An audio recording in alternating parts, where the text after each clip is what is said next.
Welcome back to The Explainer. So today, we're diving straight into the absolute biggest headache sitting on top of every CTO's desk right now.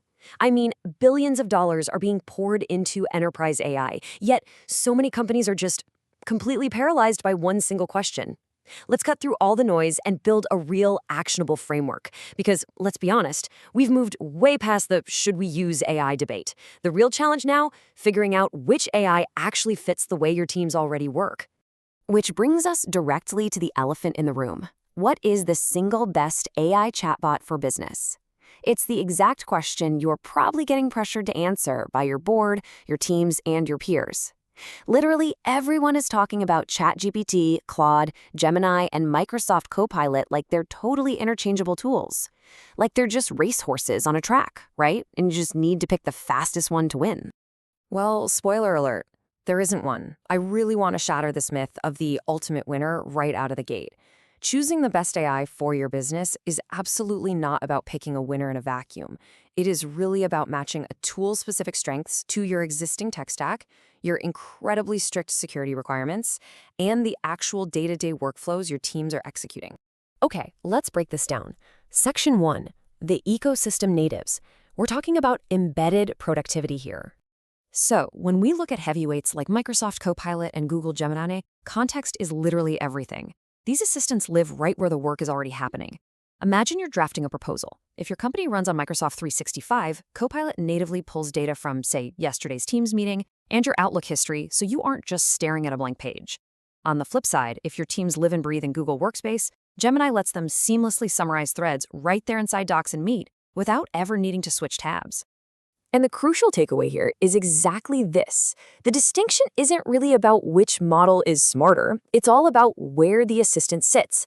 For standard, everyday business productivity, workflow continuity is king. Honestly, stopping your employees from constantly context switching between applications to use AI matters way more than the raw intelligence of the model itself. It is entirely about frictionless integration into their daily routine. Moving right along to Section 2, the flexible specialists. These are your standalone powerhouses. This brings us to the big matchup, ChatGPT versus Claude. Now, ChatGPT is essentially the ultimate general-purpose tool. It's got this massive ecosystem of custom plugins. Claude, on the other hand, is Anthropic's answer for deep, long-form reasoning. Its enterprise plans offer context windows so huge, you could literally feed it a 300-page legal contract or an entire dense codebase in a single breath. That makes it absolutely unparalleled for careful, step-by-step analysis. These flexible specialists bring some serious strategic advantages depending on what your team actually does. For instance, legal and compliance teams, they heavily favor Claude for high-stakes, highly technical, or sensitive reviews. Meanwhile, your marketing or research teams might lean toward ChatGPT. Why? Because of its massive flexibility across different jobs in a single day, its super powerful voice and image support, and just its sheer public familiarity. Basically, your staff will need a lot less training to get up and running with it. Which brings us to Section 3, matching AI to workflows. Finding that perfect strategic fit. Think of this as your master cheat sheet for the real world. Let's look at a few standout scenarios here. If your team is writing complex technical documentation or doing code review, Claude absolutely dominates. It just has this unique ability to reason across huge documents in a single pass. But wait, if you've got software development teams already deep in Azure DevOps and Visual Studio, well, suddenly Copilot gains a massive native edge. And what about highly regulated tasks? Say UK customer support under strict GDPR rules. Yeah, you definitely cannot use public consumer chat interfaces for that. You are going to need API-connected models embedded securely into your internal tools. See, it's entirely about matching the precise tool to the specific job. So how does a CTO actually make this decision? Well, it starts chronologically. Step 1 is looking at your existing tech ecosystem. Are you a Microsoft shop, Google? Neither? Answering this one question drastically narrows your shortlist right off the bat. Step 2 tackles security and compliance.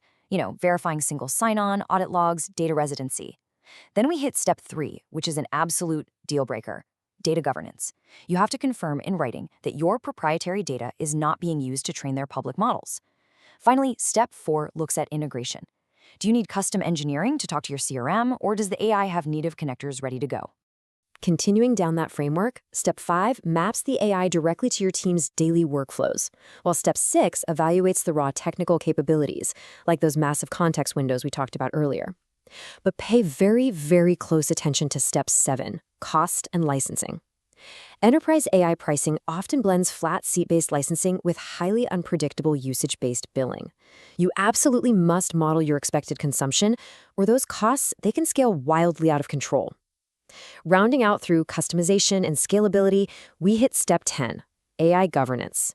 You have to decide exactly who owns your acceptable use policy and how it's monitored before you roll this out to the wider organization, not after. All right, final section. Section 4, the multi-bot enterprise, moving beyond the single tool. The ideal end state for a modern enterprise is actually a multi-tool reality. Framing this entire journey as a single winner choice severely undersells how successful organizations actually operate. Just imagine a thriving business today. They might use Microsoft Copilot natively for their day-to-day office productivity, drafting emails and documents. At the exact same time, they're running Claude via an API embedded directly into their internal tools for complex software engineering. They might spin up custom ChatGPT research agents for marketing, all while relying on a heavily guarded, purpose-built AI system for automated customer support. They don't just pick one bot, they seamlessly orchestrate all of them. And this leads us to a vital realization. Designing an AI strategy is a workflow design and governance problem. It is not a chatbot selection problem. The companies extracting real tangible value from AI right now, they aren't the ones who spent 6 months trying to crown a single winner. No, they're the ones who figured out exactly where each specific tool adds the most value, and they integrated them accordingly. So I want to leave you with this final thought to chew on. Are you building governed AI workflows, or are you just creating a bunch of disconnected pilots? It is time to stop shopping for bots like they're just shiny new consumer gadgets. It's time to start architecting a cohesive, governed, and truly strategic enterprise AI ecosystem. Thanks for tuning into The Explainer today. I really hope this gave you the clarity and structure you need to make the right call for your teams. Keep exploring, and we'll catch you next time.